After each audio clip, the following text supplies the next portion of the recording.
বিসমিল্লাহির রহমানির রহিম। সম্মানিত ভিউয়ার্স, সকলের প্রতি রইল আমার সালাম। আসসালামু আলাইকুম। আজকে আমার প্রতিপাদ্য বিষয় থাকবে এক গুলশা মাছ নিয়ে। গুলশা মাছ আমরা রেণু থেকে যখন চাষ করব তখন আমরা কিভাবে চাষ করব, রেণু দিয়ে আমরা কিভাবে গুলশা মাছ চাষ করব সে নিয়ে আজকে আমার প্রতিপাদ্য বিষয়। গুলশা মাছ আমরা যখন চাষে যাব গুলশা মাছ দিয়ে, তখন আমাদের সবার আগে যে কাজটি করতে হয় সেটা হলো একটি পুকুর নির্বাচন করা। আমরা যদি একটি ভালো একটা পুকুর নির্বাচন করি তাহলে আমাদের পরবর্তী নেক্সট সময়ে আমাদের গুলশার পুকুরে কোনো অক্সিজেন ফেল করবে না, গ্যাস হবে না, অ্যামোনিয়া অক্সিজেন বাড়বে না। হ্যাঁ, এই জন্য এখন আমাদের সর্বপ্রথম যে কাজটি করতে হয় সেটা হলো একটি ভালো পুকুর নির্বাচন করা। এখন ভালো পুকুর কি, হ্যাঁ, কোনটাকে ভালো পুকুর বলে? ভালো পুকুর হলো এটাই যে আপনার যে পুকুরে গুলশার পোনা দিয়ে চাষে যাবেন ওই পুকুরের তলানিতে যেন 4 ফুট 5 ফুট অথবা 3 ফুট 2 ফুট অতিরিক্ত কাদা যেন না থাকে। আর যদি অতিরিক্ত কাদা থাকে তাহলে কিন্তু এই পুকুর থেকে গ্যাস কখনোই নিবারণ করা যাবে না। আপনার সবচেয়ে শ্রেয় হলো এটাই, হ্যাঁ, যে কাদা আপনার সর্বোচ্চ 5 ইঞ্চি 4 ইঞ্চি 6 ইঞ্চি এরকম সাইজের কাদা থাকলে হবে। কিন্তু 1 ফুটের উপরে 2 ফুট 3 ফুট 4 ফুট অথবা একটা মানুষ অর্ধেক গাইরা যায় এমন পুকুরে গুলশা মাছ ছাড়া ঠিক না। কেন? গুলশা মাছের যে একটা অক্সিজেনের যে ঘাটতি থাকে, অক্সিজেনের যে একটা স্বল্পতা হয়, ওই স্বল্পতাটা কিন্তু এই এই অতিরিক্ত কাদার কারণে কিন্তু অক্সিজেন বেড়ে যাবে। হ্যাঁ, অ্যামোনিয়া অক্সিজেনের হার বেড়ে যাবে, তখন আপনার গুলশা মাছ অক্সিজেন ফেল করবে। আর অক্সিজেন যখন ফেল করবে তখন তো বুঝতে পারছেন কি কি সমস্যা হয়। আমি কিন্তু আমার পিছনের অনেক ভিডিও কিন্তু বলেছি যে অক্সিজেন ফেল করলে কি কি সমস্যা হয়। অক্সিজেন ফেল করলে আমাদের যে সমস্যাটা, প্রধান একটি সমস্যা, এটা হলো উকুনে আক্রমণ করে। এখন এই উকুনের আক্রমণের হাত থেকে আমরা যে মাছকে বাঁচাবো, হ্যাঁ, উকুনের আক্রমণের হাত থেকে আমাদের বাঁচাতে গেলে আগে সর্বপ্রথম আমাদের একটি ভালো পুকুর নির্বাচন করতে হয়। ওই ভালো পুকুর কাকে বলে আমি তো বললামই, ভালো পুকুর যে পুকুরটাতে আপনার কাদা কম, এমন একটা পুকুর। আচ্ছা, তারপরেও কিন্তু আপনার এই গুলশা মাছ অক্সিজেন ফেল করে ওয়েদারের কারণে। ওয়েদার দেখা গেল এখন হলো প্রচন্ড রৌদ্র, হ্যাঁ, কোনো কারণ নাই, বিনা কারণে আকাশ সাজ করে ফেলছে প্রচন্ড রৌদ্র। এই রোদে কিন্তু পানি মোটামুটি তাপ হয়ে রয়েছে, গরম হয়ে রয়েছে এই পানিটা। এখন আকাশ থেকে হঠাৎ একটা আকাশে যে একটা সাজ থাকে, ওই সাজ এসে গেল। তারপর 2 মিনিট 5 মিনিট 10 মিনিটের ভিতর আবার একটা ঝোড়ো আকারে বৃষ্টি পড়া শুরু করলো। এমন অবস্থায় যদি কারো পুকুরে গুলশা মাছ থাকে তাহলে নিশ্চিত ধরে নিতে পারেন আপনার এই গুলশা মাছের পুকুরে অক্সিজেন ফেল করবে।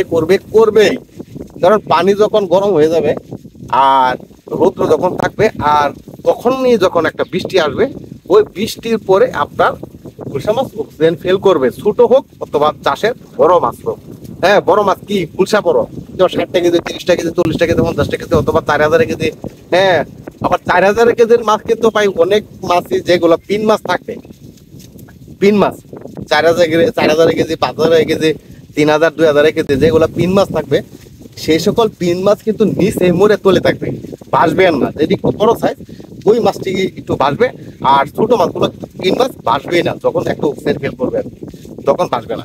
তখন যারা আবার রেণু থেকে যারা রেণু চাষ করছেন অথবা রেণু আছে যাদের পুকুরে 4000 অথবা 5000 কেজি, তাদের কিন্তু এই ওয়েদারটাকে, হ্যাঁ, সবচেয়ে গুরুত্ব বেশি দিতে হবে। ওয়েদারটাকে বুঝতে হবে, হ্যাঁ, যে আকাশের অবস্থা কি ভালো না খারাপ।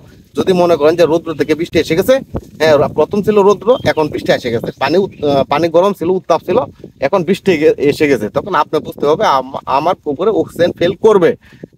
তখন আপনি যদি মনে করেন অক্সিজেন ফেল করবে, হয়তো অক্সিজেন ফেল করছে না, আপনার তাৎক্ষণিক আপনার একটা অক্সিজেন ট্যাবলেট দেবেন পুকুরে, হ্যাঁ, অক্সিজেন ট্যাবলেট দেবেন। আর অক্সিজেন ট্যাবলেট দেওয়ার পর আপনার পানিটাকে যদি পারেন একটু সাঁতরিয়ে দিতে, একটু যদি সাঁতরিয়ে দেন তাহলে অক্সিজেন এর ঘাটতিটা মিটে যাবে। হ্যাঁ, আপনার মাছ আর ভাসবে না। আর যদি বেশি যায় তাৎক্ষণিক আপনাদের পুকুরে নামতে হবে। পুকুরে নেমে আপনার পানিকে, হ্যাঁ, একটু সাঁতরিয়ে দেবেন, তাহলে আপনার মাছ নিচে চলে যাবে। আপনার মাছ যখন নিচে চলে যাবে তখন আপনার মাছ ঠিক থাকবে, সুস্থ থাকবে। তো এইভাবে আপনারা গুলশা মাছের চাষটা করতে পারেন। আর গুলশা মাছের চাষে কিন্তু ভাই দ্বিগুণের থেকে দ্বিগুণ লাভ। হ্যাঁ, শিং মাছের কিন্তু আবার এটা তো একটা লাভ হয় না, কিন্তু গুলশা মাছের বেলায় কিন্তু প্রচুর লাভ থাকে, কারণ গুলশা মাছ খায় কম, আবার বাজার মূল্য অনেক বেশি। এখন শিং মাছের বাজার মূল্য সবচেয়ে সর্বোচ্চ মনে করেন 6,500 থেকে 7,500 টাকা, না সরি 6,500 অথবা 7,000 টাকা মন, 30 টাকা কেজি। আবার এখন গুলশা মাছ 60 টাকা কেজি, বাজার মূল্য 18,000 18,500 টাকা এখন এই মুহূর্তে। এখন দেখেন কতটুক তফাৎ। এখন 6,500 টাকা যদি এক মন শিং মাছের বাজার থাকে, আর এক মন গুলশা মাছের বাজার যদি আপনার 18,000 18,500 থাকে, তাহলে অনেক টাকার ডিস্টেন্স এই জায়গায়। তাহলে আমরা এই স্বর্ণের মাছটাকে, আমি কিন্তু বলি এই গুলশা মাছ চাষ করা এটা কিন্তু একটা স্বর্ণের মাছ। এই গুলশা মাছটাকে আমি স্বর্ণ মতন একটা এই রূপ দিয়েছি, কারণ এই গুলশা মাছটা একটা স্বর্ণ। এই স্বর্ণটাকে আমরা ভালোভাবে চাষটা করবো, যেন আমরা কোনো ভুল ত্রুটি আমাদের না হয়। এখানে আপনারা তো বুঝতে পারলেন, প্রচন্ড রোদের মাঝে যদি বৃষ্টি আসে, তাহলে আপনার পুকুরে অক্সিজেন ফেল করবে। এই গুলশা মাছের বেলায়, আবার শিং মাছের বেলায় নাই। শিং মাছ কিন্তু অক্সিজেন যদি ফেল ঘাটতি থাকে, অক্সিজেনের যদি ঘাটতি থাকে, তাহলে উপর থেকে কিন্তু অক্সিজেন নিতে পারে। ওরা উপরে বেশি আছে, উপর থেকে ওয়াশ নেই, আবার নিচে যায়, উপরে যায়, আবার নিচে যায়। এটা কিন্তু শিং মাছের বেলায় ওয়াশ নিতে পারে, উপর থেকে অক্সিজেন নিতে পারে। আর গুলশা মাছ কিন্তু উপরে অক্সিজেন নিতে আসে না। সে যদি উপরে অক্সিজেন নিতে আসে, তখন সে আর নিচে যাবে না। সে আর নিচে যাবে না, তখন উপরে সে বেশি থাকবে, উপরে বেশি ঘুরতে থাকবে।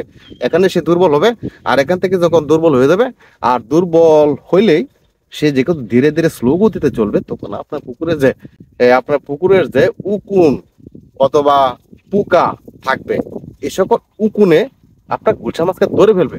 উকুনে যদি আপনার গুলশা মাছকে ধরে ফেলে, তাহলে কিন্তু কোথায় ধরবে? নরম জায়গায়।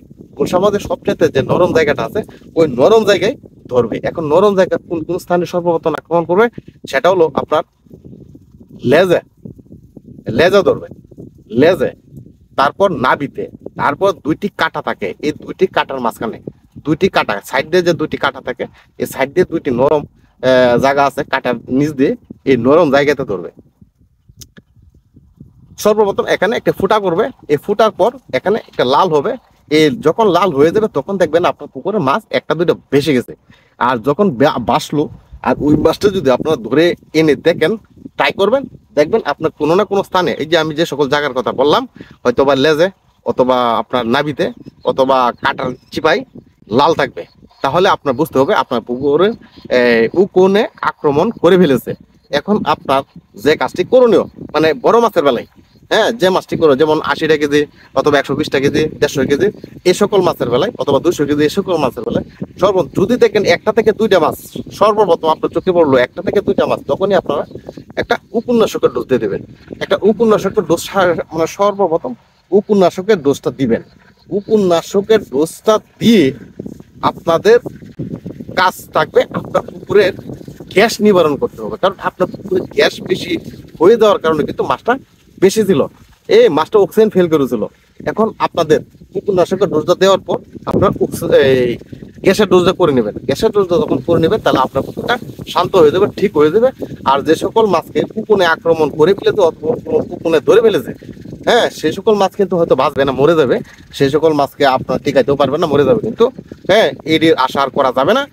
তাই এইভাবে আপনারা যদি সঠিকভাবে সুন্দরভাবে চাষটা করতে পারেন, তাহলে ইনশাল্লাহ এই গুলশা মাছের বেচ থেকে আপনাদের লাভ তো আসবেই, কিন্তু সঠিক পরিচর্যার মাধ্যমে আপনাদের গুলশা মাছটাকে চাষ করতে হবে।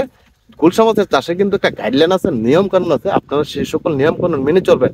আমার গুলশা মাছের অনেক ভিডিও দেওয়া আছে আমার, আপনার গুলশা মাছের ভিডিও, আপনার পিছনে অনেক ভিডিও আছে, আপনারা ভিডিওটি দেখলে আপনারা বুঝতে পারবেন, একটা ধারণা নিতে পারবেন কিভাবে গুলশা মাছটা চাষ করলে আপনারা বেশি টাকা সঞ্চয় করতে পারবেন, অথবা শেষ মুহূর্ত পর্যন্ত আপনার গুলশা মাছকে টিকিয়ে রাখতে পারবেন, বাজারে বিক্রি করতে পারবেন। কারণ এটা একটা স্বর্ণের মাছ, ওই মাছটাকে আপনারা টিকিয়ে রাখুন।